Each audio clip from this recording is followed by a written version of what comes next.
Hey, so here I am,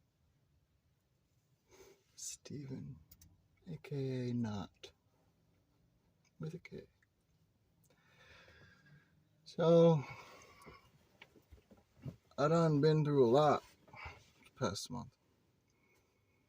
I went to rehab, was doing great, got kicked out. Someone brought drugs in, so I used, and I got kicked out.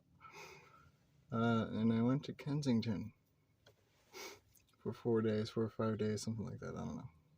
Went to Kensington and, used drugs.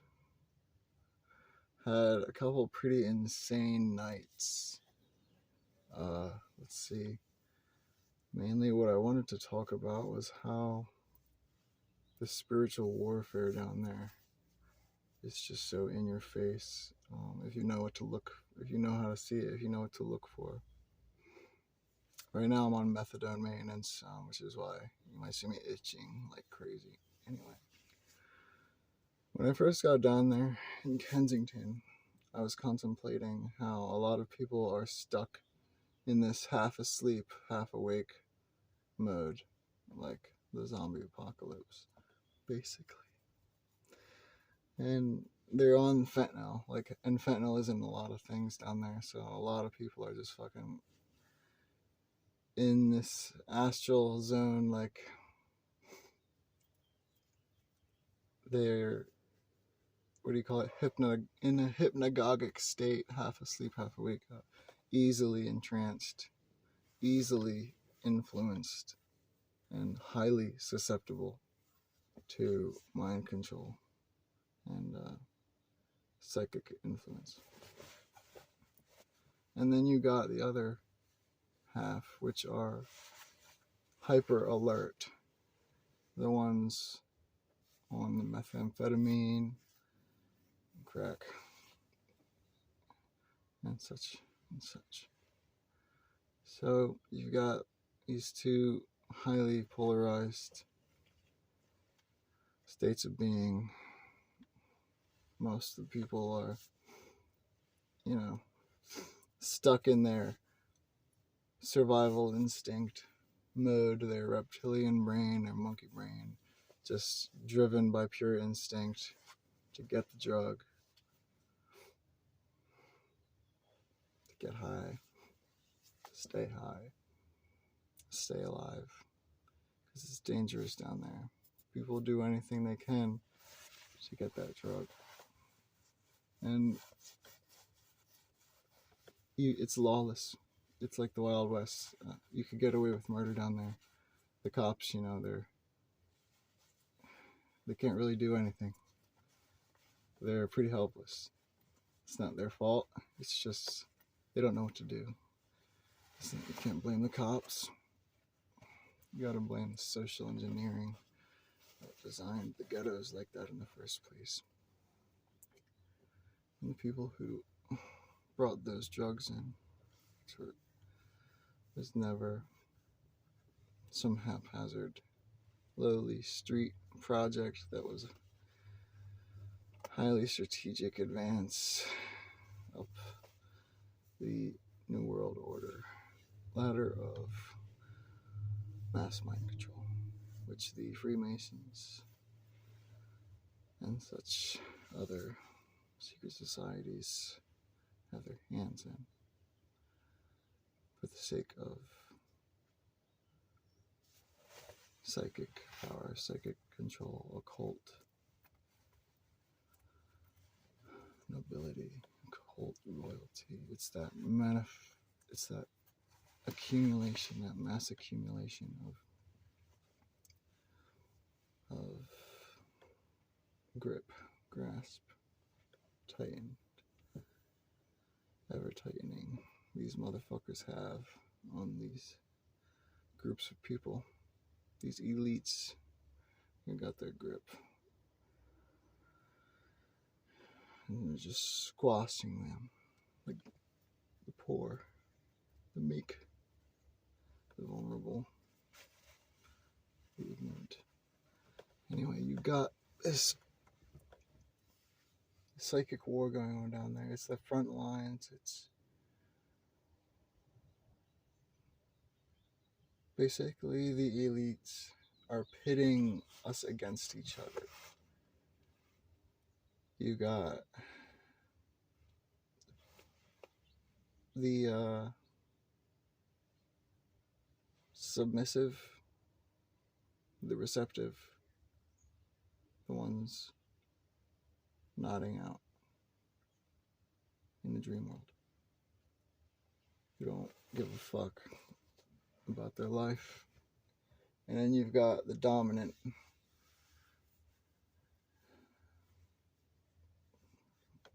the ones who are in a mad scramble for power, some sort of power, any sort of power over people, perception, it's the situation, whatever. The ones doing the stimulants. And the ones using the stimulants usually are demonstrating control and dominance over the ones using opioids.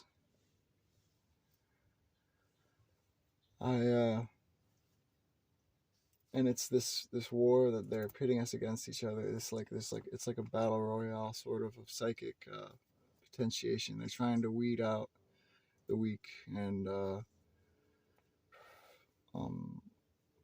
put through tribulation and trial the people who have potential for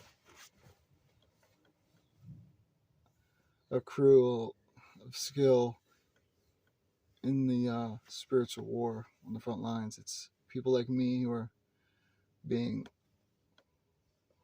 recruited, manipulated in ways to carry out certain commands in this spiritual warfare to manifest negative or positive situations that will further the satanic Illuminati agenda.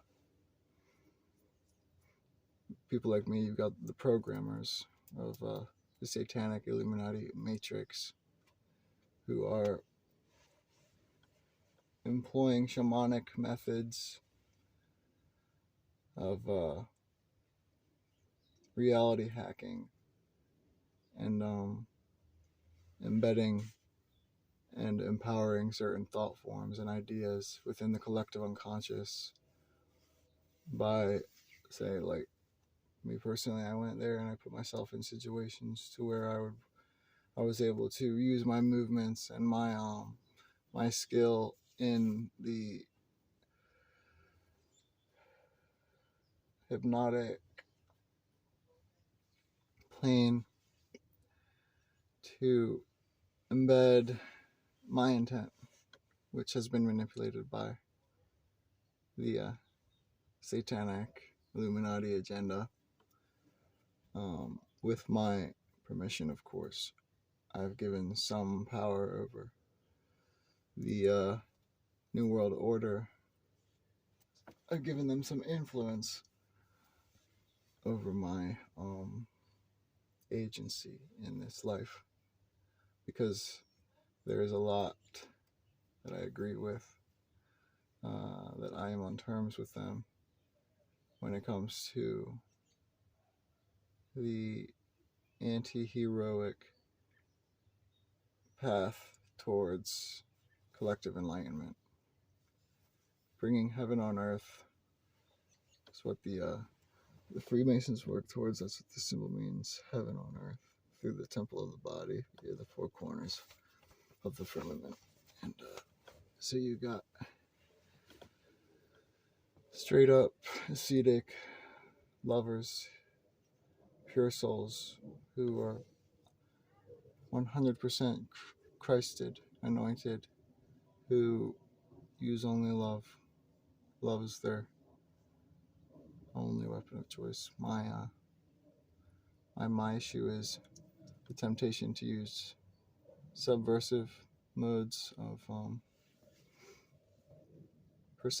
perceptual manipulation in the collective unconscious in order to awaken people up to the fact that love is the ultimate end all be all force of unification and illumination.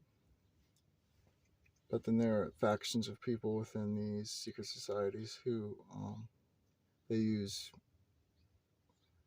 manipulative tactics like me to bridge heaven on earth instead of going straight out saint like love everyone all the time and only demonstrate peace and diplomacy. Because when you have these people out in the open, these saints, which there are, you won't find them out in the open, because if they are out in the open, they're being used and they're being eaten.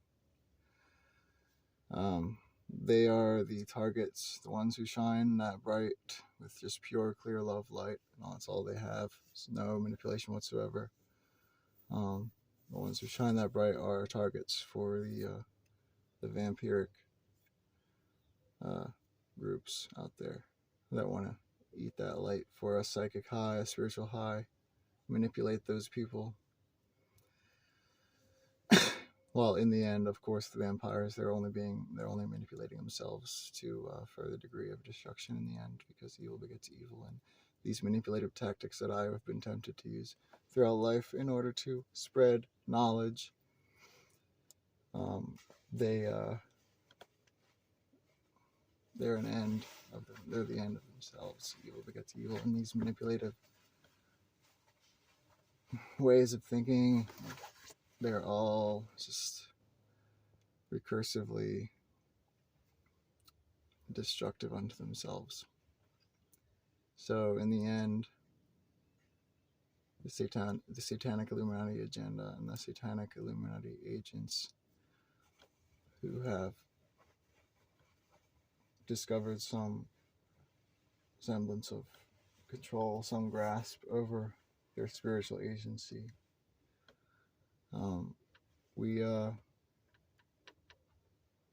via manipulative tactics, we realize, we know that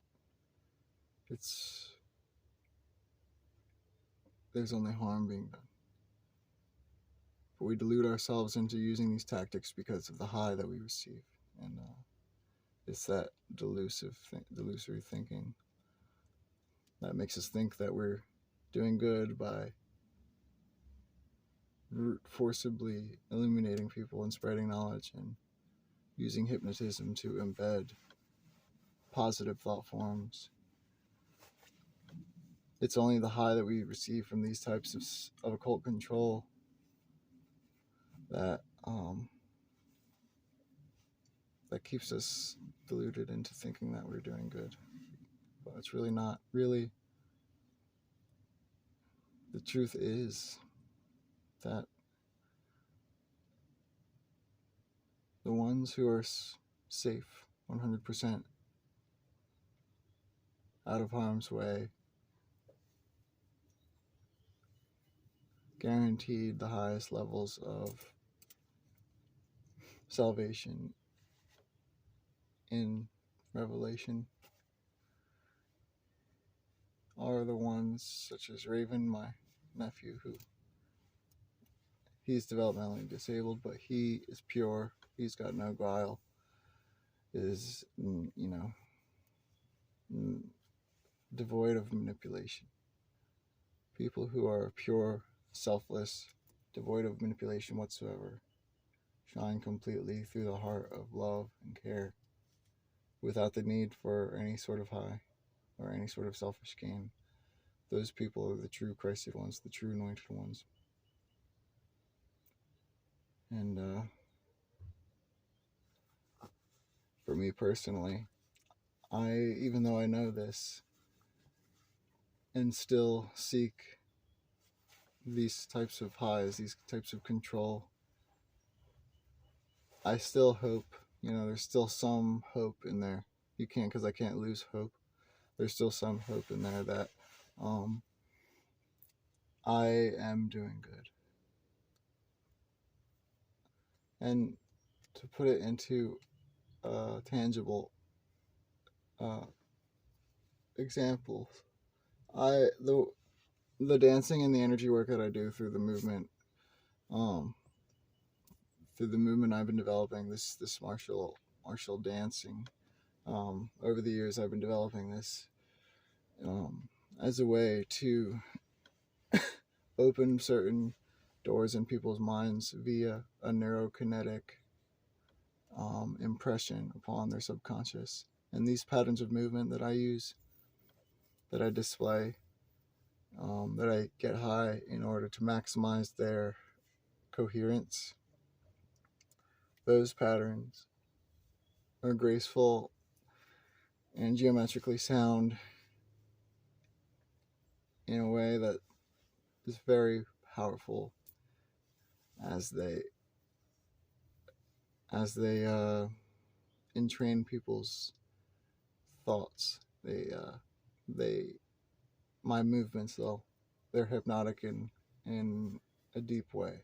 A lot of people have gotten plenty enough feedback to know that I'm doing what I'm intending to do, that my practice is working.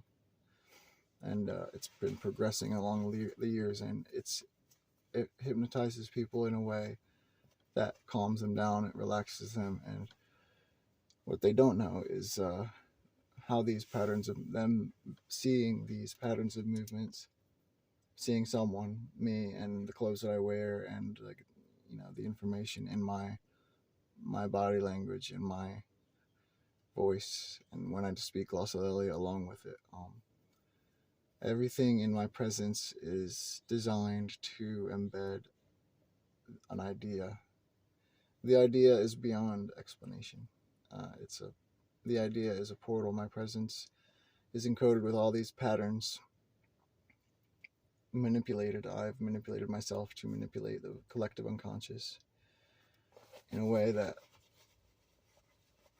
my intent is to